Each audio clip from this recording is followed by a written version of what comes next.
Hey, Gail, why don't you go ahead? Okay. Good afternoon, guests, participants. Welcome to our second professional development. Those of you who were here last week, we had a wonderful time talking about um, what to choose for your school. Orphalina was very informational in letting the counselors know how they can order what they need for their classrooms, for their students as well. I am Dr. Gail Reed Barnett, the Professional Development Chair. Again, I would like to welcome each and every one of you here. We have our past President Marjorie Miller that's on the line. We have our Executive Director, Dr. Robert Rotunda.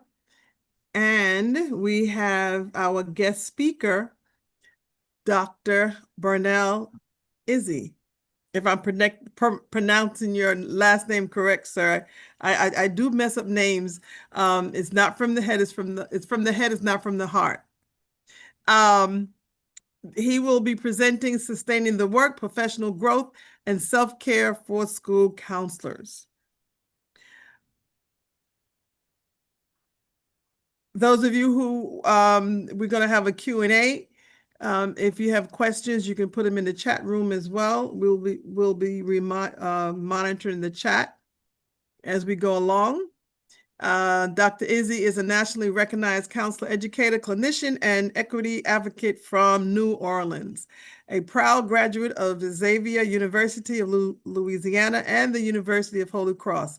He currently serves as a teaching faculty in the counseling program at Antioch University, Seattle, where he formerly held leadership roles as program director and interim clinical director. Dr. Izzy is the founder of the Conscious Therapy and Wellness, offering inclusive telehealth, counseling, and culturally responsive trauma informed workshops with roots in education as a former high school teacher and school counselor. He is now advances equity through leadership and research. He is the immediate past president of the Louisiana School Counselor Association, co-chair of the ACES, Diversity and Social Justice Committee, and a National Schools Counselor Fellow with San Diego State University CEPA. His research explored Black male identity, father absenteeism, LGBTQ plus, youth and school-based mental health equity. I have said a mouthful. Dr. Izzy, it's your show. Mhm. Thank you all so much for having me. And it's Dr. Elzie, like the L and Z, but here in New Orleans, here in the South, it's always kind of misconstrued because individuals see the name, you're like, okay, how do I pronounce that? And I like to tell my students, especially when I meet them, it's like the letter L and the Z, take out everything else as far as, but I really do appreciate you all inviting me here to speak to you all in New York. And I bring you great greetings on behalf of our current chair, Danielle Thomas, here with the Louisiana School Council Association. So I wanted to share my screen again. Um, I'm a former educator, so I like interaction. So this will be a very interactive session. So whether you use the chat box or respond uh, um, verbally, that's totally fine for me. Um, and we just want to get engaged in this topic on sustaining the work, professional growth, and self-care for school counselors. So I had a couple introductory slides. We already kind of went through some of this.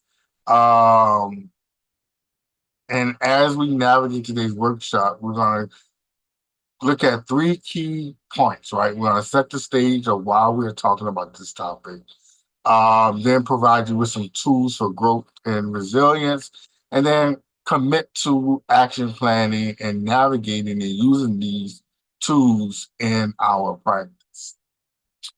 As we begin, I kind of want to set the stage and set the mood. So I'm a big fan of the actress and social media icon Tabitha Brown. And I want a short clip. I want you just to pay attention to listen, and we're going to have a quick reflection on that clip. Share sound. And all that. All right. I'm gonna test for sound. Someone can give me a thumbs up and just say yes, I can hear Hello there. it. Y'all all right? Real quick. I am talking to a specific person and you'll know who you are, okay? You have been suffering silently.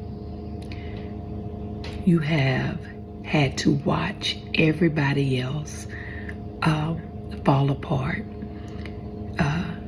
be depressed, be completely stressed out, figure their stuff out, pick up their pieces while you suffered silently. Because if you break, if you fall apart, it's over for everybody.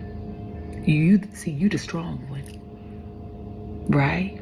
You the one that gotta always have it together, because if you fall apart, those other people, listen, they can't even exist without you. I know you're tired. I know it's heavy. I know. But for whatever reason, God has trusted you. He's trusted you with it. But I know it doesn't feel good to have to be the one to keep it all together, even when you just want to fall apart too. I know sometimes you just want to give up. I know sometimes you just don't want to get out the bed. I know sometimes you don't want to pick up the phone. You don't feel like seeing people, talking to people. Sometimes you just want to fall apart, but you can't. You can't.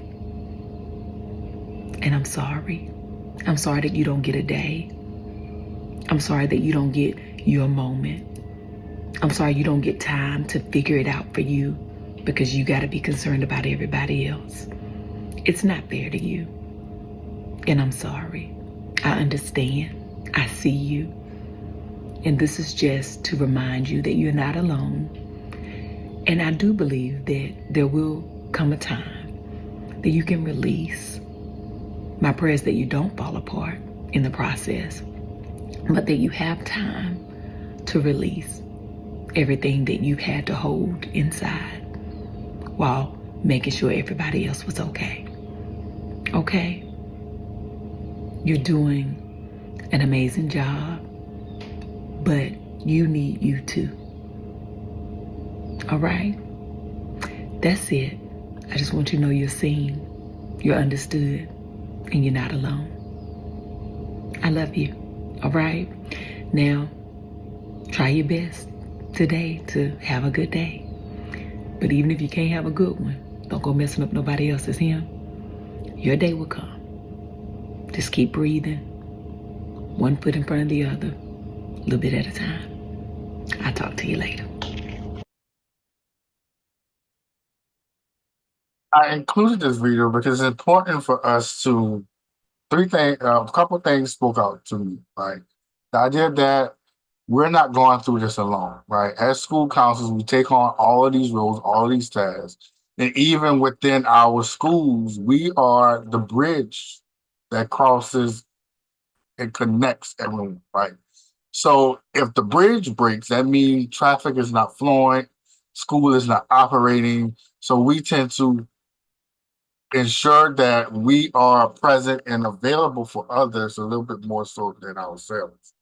Also with this video, it's very good to see that someone is sharing this experience and is able to affirm the experience in the context of the topic self-care, right? We have to take care of ourselves before we can navigate the space just to take care of someone else.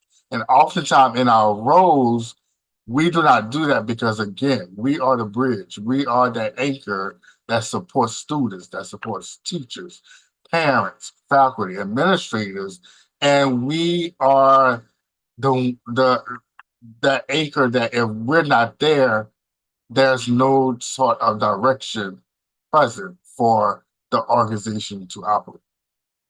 So when we think about that, that's very important, right? Because we need to understand how do we explore this intersection of, okay, I need to take care of myself, but also there's areas for professional growth and how those two can be the same, right? My professional growth can be intersected with my need for self-care. How I develop as an individual is prudent on whether or not I'm secure at my foundation. I feel safe. I feel seen. I feel heard. I'm taking care of my body. So as we navigate through this journey, we're gonna work on talking about how we can create a personalized action plan that creates these moments of self-care intentionally as we navigate the current climate that we're working in, right? And we're just in September, and there's so many external factors that are contributing to our roles as school counselors without even considering who we are and our identity as a school counselor. So I want you all to respond in the chat. I want at this moment, how full is your cup today? Is it one, empty, feeling drained, overwhelmed? Two, low, energy is low, pushing through it, but it's tough. Three, half cup, managing okay, but I could use a little more support. Four, mostly full, feeling steady, balanced, fairly energized. And five, overflowing cup. I'm very energized, I feel supported, and I'm thriving today. So let's in the chat respond to that so I can get a gauge of where we are going.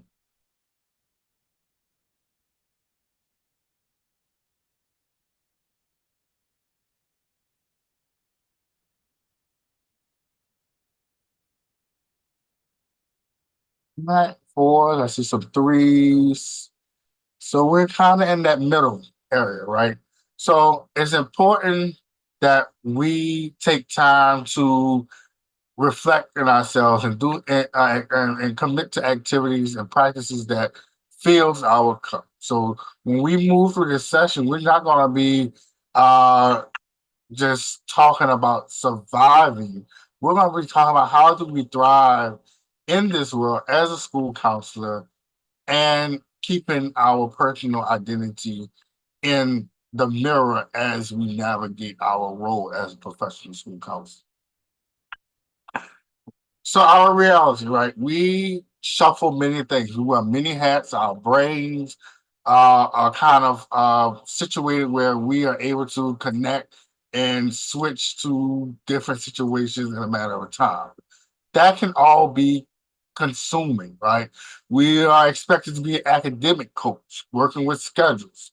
We're expected to be responding to crises.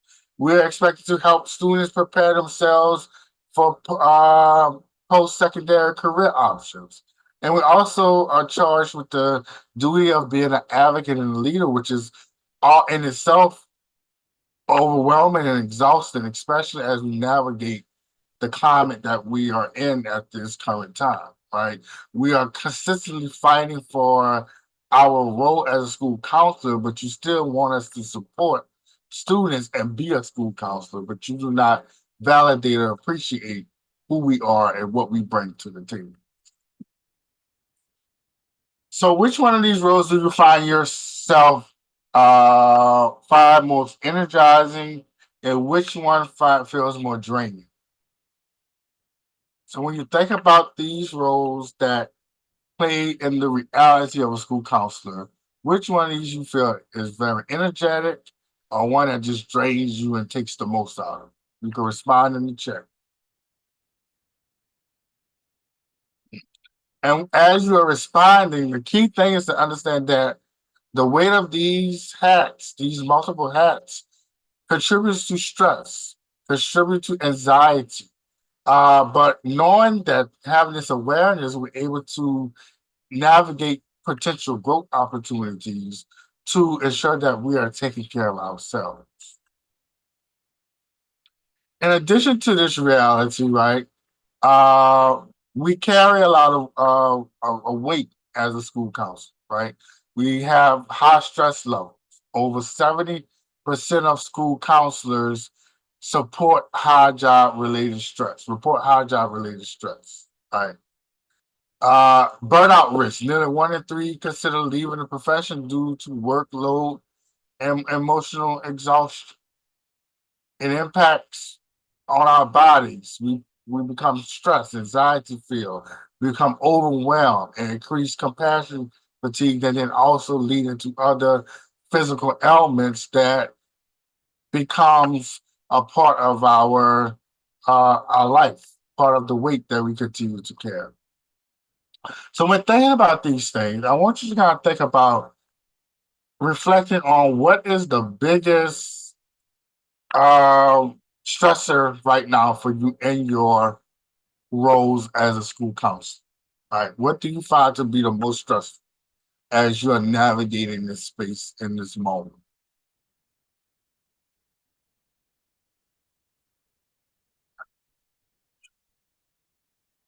One thing I can say as I'm navigating this space is staying in this role of and somebody put in the chat as one that they felt was energizing and possibly drain advocate and leader, right? Advocating for what we need, who we are, for our students, for our own professional identity, right? Because so many people are at the table that are making decisions without our presence, right? Those are major problems, right? Change the school district priorities, right? So how do we get school districts on board to understanding the rule of the land as it relates to a professional school counselor, right? Because we're no longer the G word, right? That everybody is so used to us operate under. We are a professional school counselor that provides and supports comprehensive school counseling programs, right? Helping kids stay positive while the world is rapidly changing, right? It's definitely that's something I struggle with personally, right? Just understand how do I keep the mask when the world is falling apart in a sense, right? So creating that space, having those tools to kind of move away from this as a problem and creating these protective strategies to help support and cultivate that. So my hope is for us to transition from these and understand that we can utilize these to inform our practice and provide us with some tools to grow professionally. So protective factors, right? We have our support system, right? Connecting with colleagues, mentors, peer networks, right? That is something in my field as a counselor educator that I'm working on navigating more ways on providing um, responsive supervision for school counselors, right? Because one, we're not as school counselors, we're not expected to have supervision postgraduate school. So how do you expect and put that level on us to practice and redevelop when we're not required in a sense to consult and receive additional supervision? Professional learning, ongoing training and supervision, right? Some districts, some states have CEUs embedded in your school counselor license. Some don't. Some, if they do have it, it's at the will of the principal or the director of or the principal or the administrator, where they may have count you as sitting in a MAC PD as something that is relative for you as a school counselor, which that's not within your scope of practice, right? Mindfulness and wellness. So finding time to ground yourself, journaling, breaks, right? Taking those intentional moments within your day to have time for yourself, right? I remember I had transferred to a school as a school counselor, and the principal expectation you set an expectation. Oh, this is our lunchtime, but then you still overstep that at many times to bring in students or parents during our lunchtime where I just had to say, no, this is our lunchtime. This is our space where we need to, one, close our doors, reset, have conversations as a conflict team so that we can ensure that we are providing the right services to the school and the community. And boundaries, set limits, time, creating the time. This is when I want to focus on this day during this time, and whatever is not done, it's just gonna have to wait until the next day, right?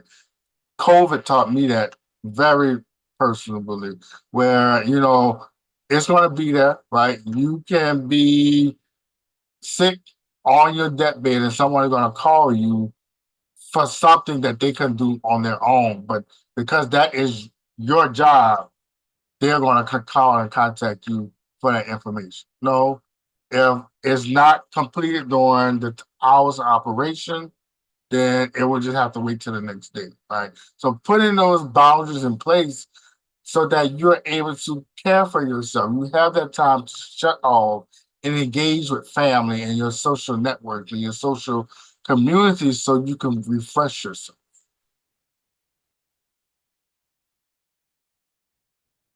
And it is not about the size of the practice. It's about consistency, right? It could be taking 5 minutes every morning to water the plants in the office before you start working, right? Something that brings you joy. I remember I'm getting out of my car, walking into the school building. I have students asking me questions, not even saying good morning. Can I get into the school building before you start asking about changing schedules or something related to our work, right? We have to humanize our profession, right? We have to, redirect, okay, say, okay, thank you, please come see me at this time.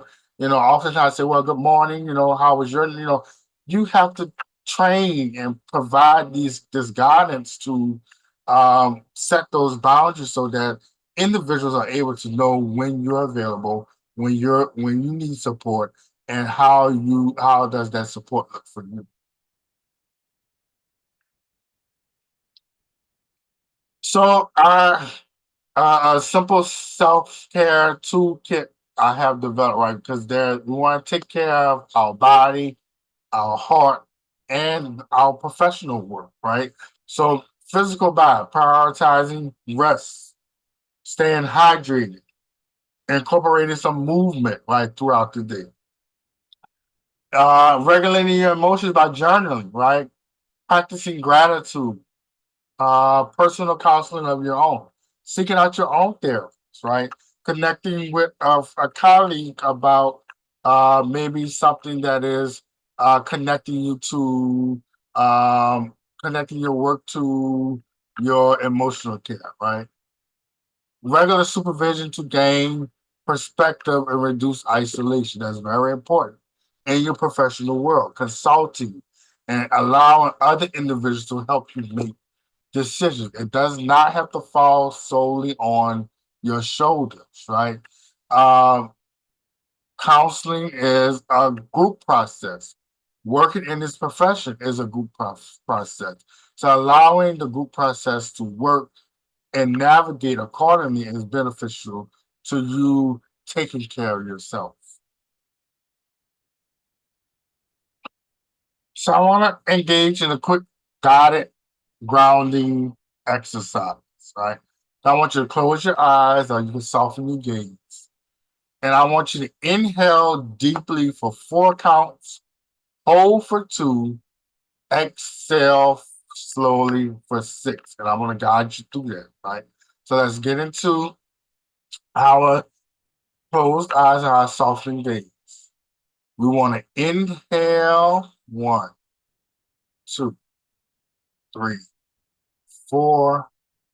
Hold 1, 2. Exhale 1, 2, 3, 4, 5, 6. Let's try that again. We're going to inhale 1, 2, 3, 4. Hold. 1, 2. Exhale. 1, 2, 3, 4, 5, 6. Let's talk about our body in that exercise. You can put it in the chat how your body feels after that exercise. And if you extend the time of that exercise, imagine this being a practice you utilize to ground yourself, to navigate that space, to utilize when you're frustrated in those moments to guide your day, right? You become more calm, right? You become more in sync with yourself. You realize what is navigating, what is happening with your body.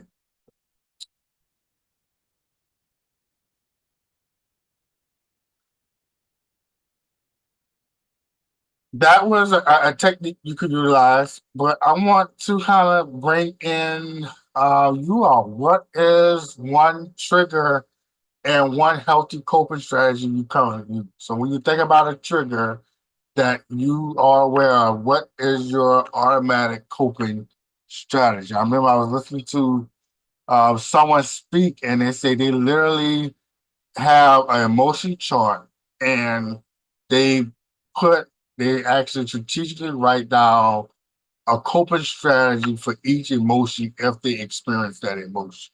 So if I'm sad right now, what is one thing that I can do to help me navigate that space, whether that may be, taking a deep breath, taking a walk.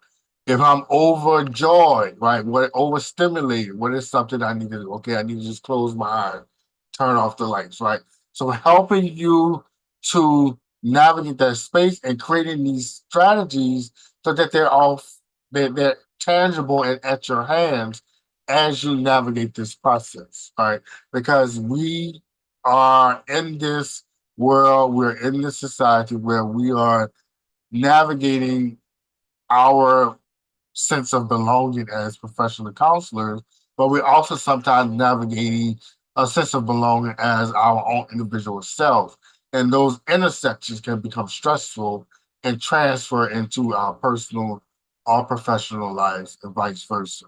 So having those go-to guys that you are automatically click to where you feel yourself emoting a certain way.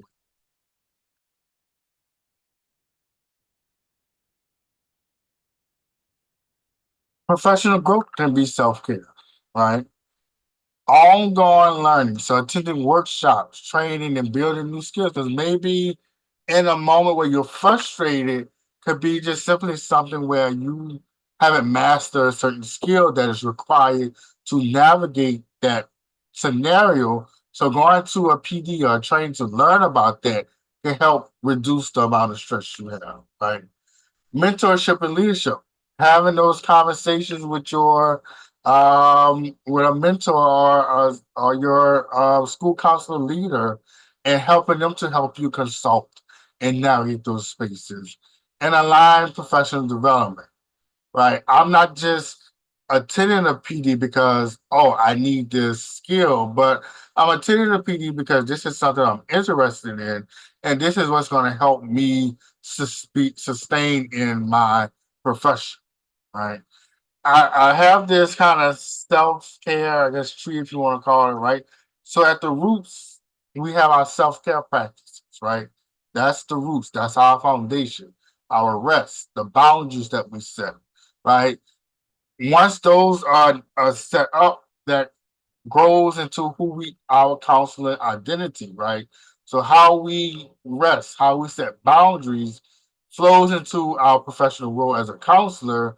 But then when we grow and branch out into other arenas, these is what we call our ongoing learning, where we have the PDs and align mentorship and what have you, right? So we cannot grow until we first understand what sustained us and who we are as a school counselor, and then we're able to navigate that space and add on to who we are.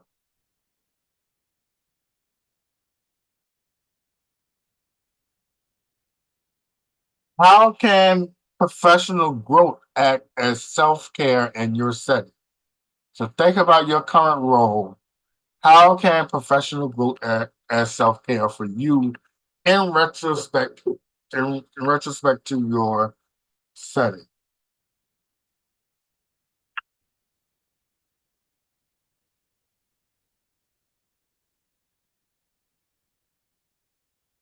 Right? And you don't necessarily have to answer, you can write it down to reflect on it. But as you are navigating space, even these moments where you're feeling like I'm becoming burned out or I'm becoming this is very stressful, take it as a moment of growth, area for improvement, as opposed to, oh, this is something that's overtaking me, right? So, okay, I'm navigating this session or session with two students who are having difficulty resolving their conflict over X, Y, and Z, right?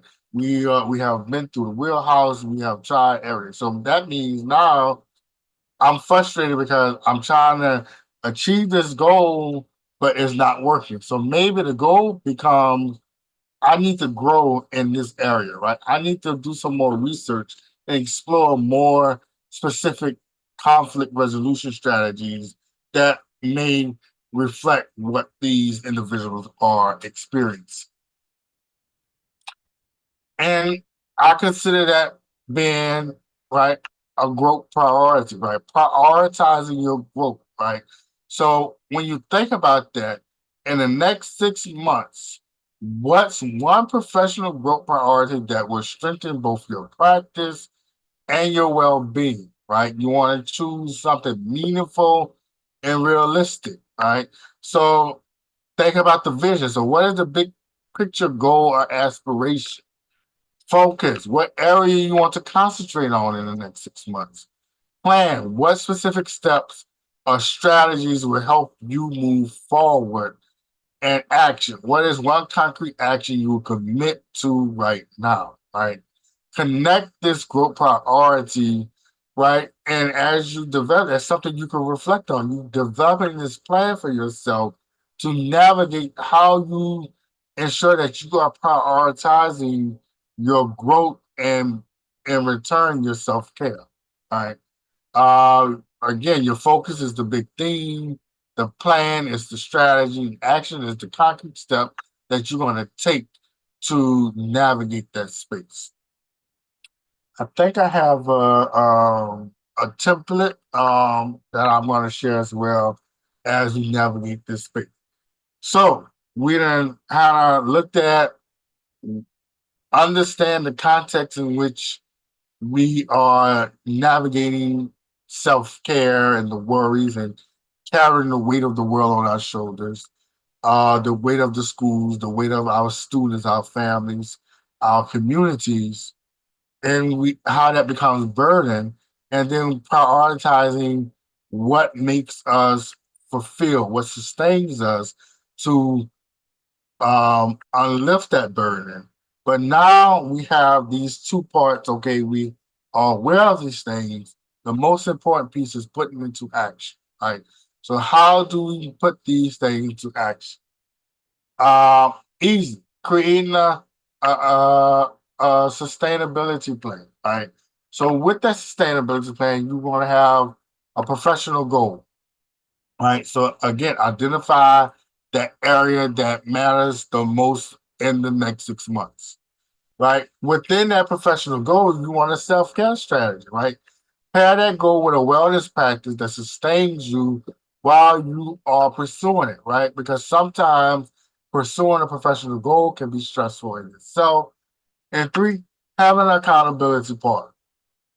So I have um a template that I will put in the chat that I have developed for you all, right? Easily.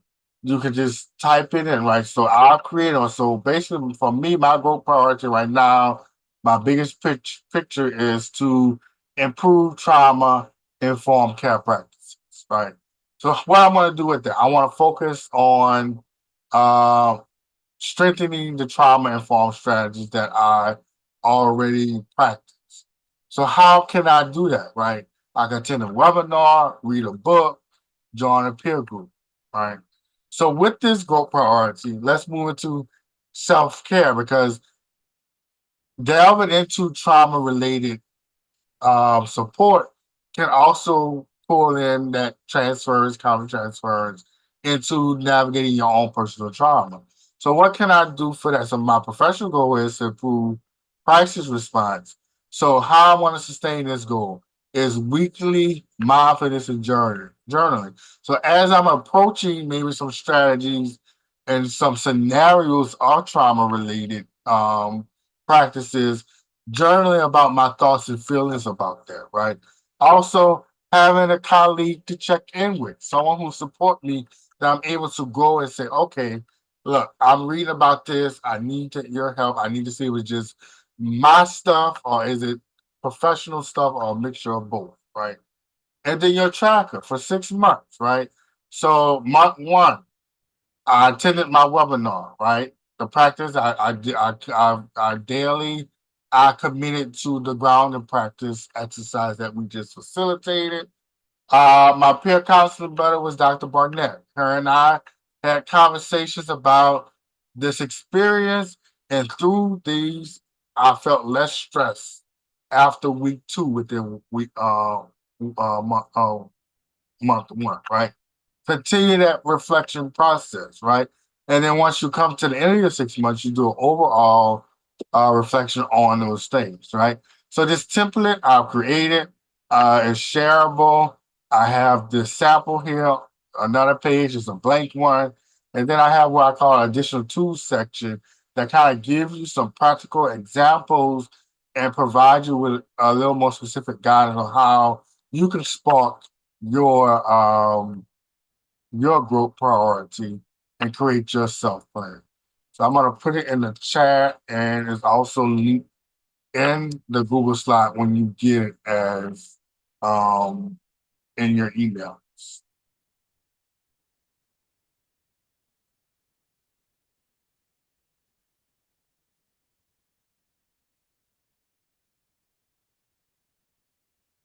All right. So that brings me to our next stage, which is a commitment and share out. So I want you all to share possibly one step that you're going to take this semester to sustain yourself in the work that we're doing.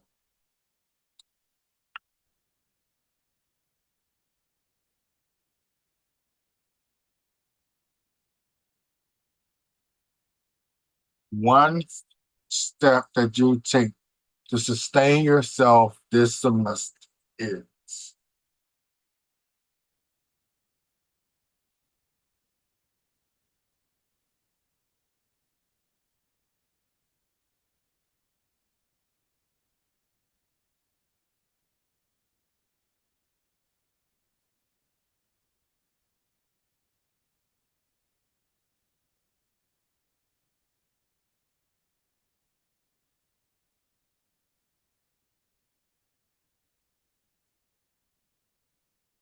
yes, take your lunch break, right? Close that door, put a sign up. This is my lunch break. This is my time, right?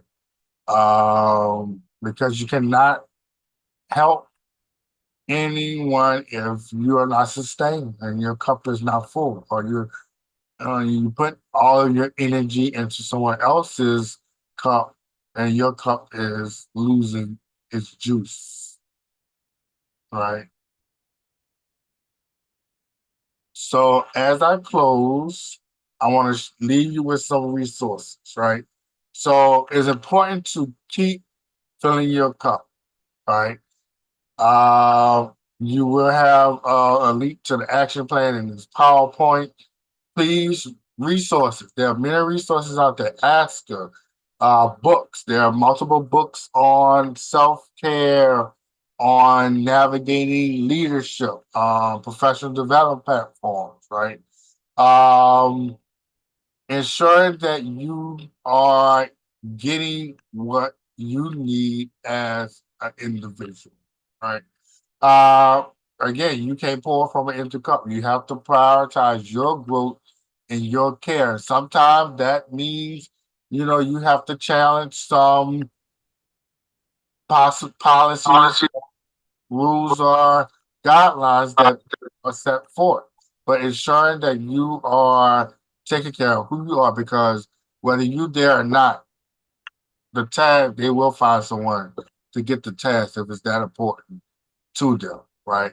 Um, I want to leave you with 2 quotes, and then I'm going to take some questions and answers. So the quotes I want to leave with you is: rest isn't a reward for the work, it's part of the work, right?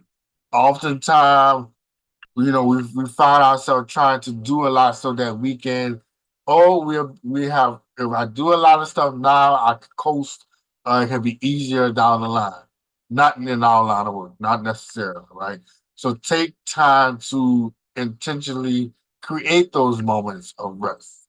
And lastly, caring for myself is not self-indulgence. It is self-preservation, and that is an act of political warfare, right? We have to preserve ourselves.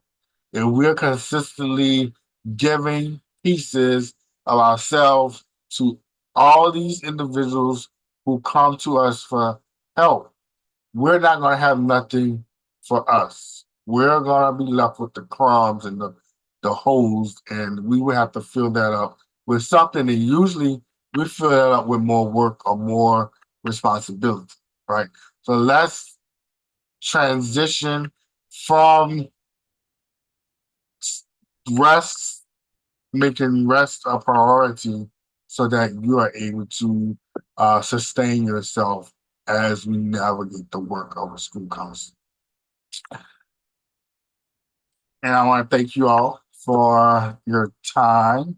If you have any questions, please, I'm here. If you have any reflections specifically within this presentation that you would like to reflect on, please let me know. I'm here for you at this moment.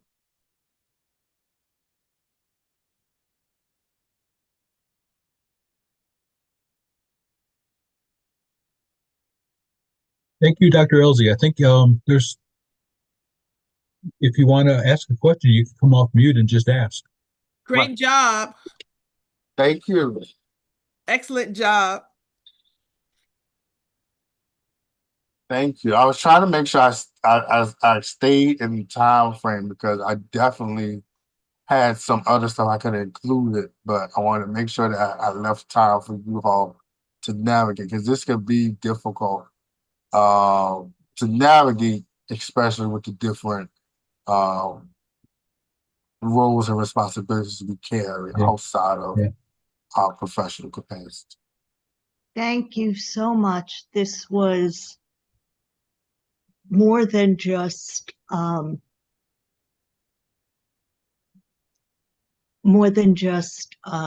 professional development. This was a development. So thank you for everything. It was just amazing. I like what you were saying in terms of taking the meditation Mm-hmm. and the breathing exercises. Yeah, I think given the climate that we're in, not only in our schools, I just think that we need to practice that breathing exercise. As they say, Musa, Musa, because it can be very challenging, especially, when you're dealing with children, and children, I think children are innocent, and sometimes they may say some things that you may not think is innocent. Right. So we have to take that into consideration ourselves. We also have to take into consideration, when you talk about self-care, we all need to take a look in the mirror and just analyze ourselves in that mirror. Like, who am I? You know, is this the profession that I want to be in? I know there's some difficult days ahead. I know there's, other than just counseling our students and being that counselor, you know, it talks about, you know, immigration. You know, now they're, you know, what should be is being looked at, the First Amendment speech. It's like, what do we do with all this stuff that's coming down on us? How do we separate that stuff and put it in a box and be able to continue the work that we do as school counselors? I think that's Exactly. the biggest challenge. Right. And I'm glad you're saying, because that is something that I've been working with my SCN, our regional SCAs, of how do we develop that language, because we are in the South, and the Southern states always mostly get the brunt of all of the decisions that are made. So how do we collectively come together to say, hey, we cannot have this. This is what needs to be going on. This is how we would like ourselves to be classified and kind of, you know, positioned. And it becomes a place of, one, exhaustion, too, because we've been doing this for so long, and it's like we're beating a dead horse.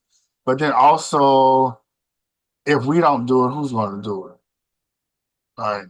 And that's where that awareness of, I need to take time for me. Taking the time and rest doesn't mean I'm quitting the movement. I'm just taking time to kind of get myself back together so I can come back and sustain the movement at a greater capacity, right? So, you know, getting that framework and prioritizing it, scheduling it, you put your doctor's appointments, you put your hair appointments, you put this appointment, put a self-care appointment in your book, right? Make appointments whether it's just going to walk up and down the street or go and sit at the park, right? Recently, I've committed to at least once a week taking myself out to eat, whether it's lunch, breakfast, or dinner, having that time just to be to myself and enjoy something that is beneficial to me, right? And writing that down, because having, like I said, awareness without action is stagnation, right? Awareness without action is stagnation, right? We get to this point, oh, I know that, but how are we responding to this, right? What are we doing to mitigate those situations, right? So becoming that advocate for yourself, even within your own respectable school buildings. Okay, listen, I have to eat, I have to do this, I have to eat lunch, I have to do this paperwork, so I need you all to to hold on referrals right now, unless it's a tier 3 emergency right now, right? And then also allow us to train teachers to help us mitigate some of those minute situations that are happening, right? Because some things can be happening as a group fashion with students, right? If you see something happening as an issue with one student, creating a community activity, you know, lessens the blow and the stress added to the counselor meeting with that individual person for something that's minute as conflict resolution meeting, right? And introducing those exercises to students as well. So having maybe you and the student doing the grounding exercise together to recalibrate yourself, right?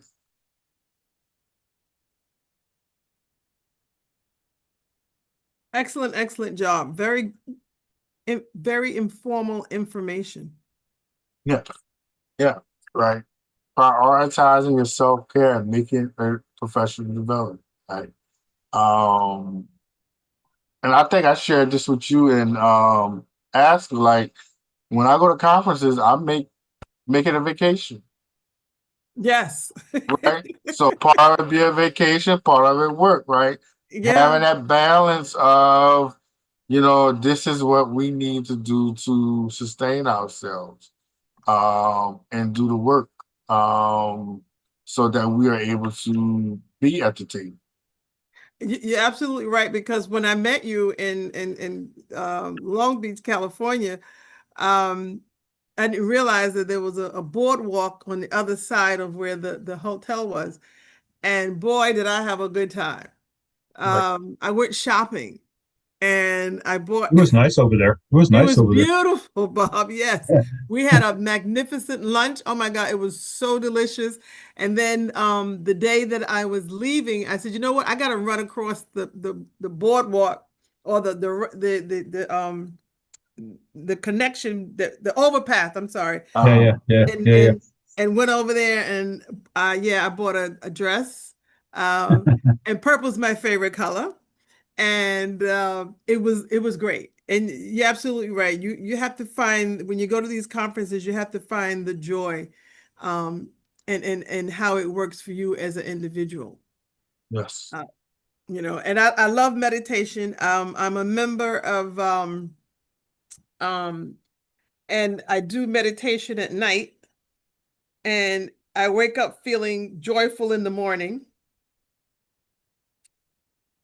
Wait, I'm gonna And that's something I learned too. I I Peloton. have to I have to intentionally, like, reset my body at night, or I would not go to sleep. I would be up all night. So I've been practicing sleep sounds. Uh, and when I put it on my television through YouTube, or I play it in my earbuds through my phone, it helps mellow my brain, because if not, I'll be working. My brain, if I get a thought, I need to process that thought, or it probably won't come back to some time. So, like, and that's what I normally give my best thinking when I'm lying back in bed at nighttime. And it's like, do I really want to put this into action right now? And half times, like, yes, because if you don't do it now, but that's all a part of that regulation. Having that mindfulness, those Yes. pieces of mindfulness, and integrating that into your practice will allow you to begin to remember those instances where you have those moment of thoughts that pop into your brain. Felicia Yes, said ocean sound. that she likes to listen to ocean music. Water is always helpful. Water usually eases whatever stress that you're having. There's nothing like sitting and listening to the ocean, Right. and having So definitely. colors, colors to Mhm. that, your walls and stuff. Although my Mhm. walls are not purple, but most of what I have on my desk, whether it's a pen or a pad or paper, is purple. It's just one of those colors that I love, and so anyway, it is 6:56. Do we have any more questions or comment? Okay. Evening, Um, everyone. Hope all is well. So I just wanted to share that would you be so kind and identify yourself, please? I am Mrs. Harris, known to many of you as Gail's daughter, but I am an Oh, elementary school counselor in Brooklyn.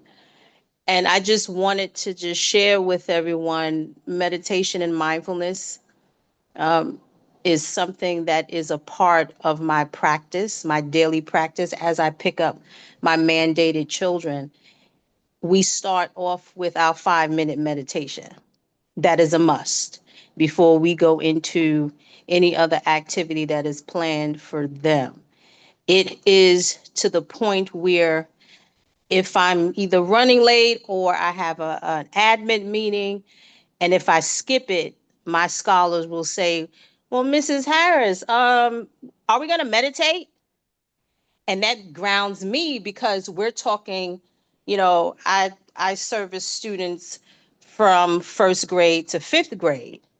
So when I get a chance to sit with my littles and they know and can articulate what is mindfulness, I think for me, that's the joy that I get from everything that I do. I've always said that children are the easiest part of my job. It's the adults.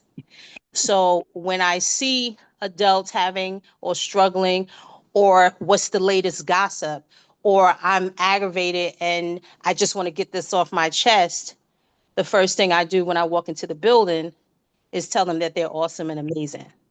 And if they are in their negative energy, I put a pause on it and help them to breathe in that 2 or 3 seconds, which diverts the energy and creates a positive energy.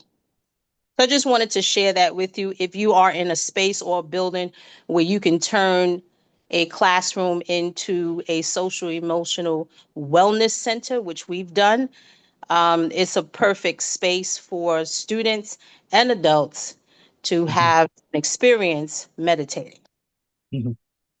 Thank you for sharing. So, Dr. Elsie, did I pronounce it? Did I say it correctly? Yes, you Okay.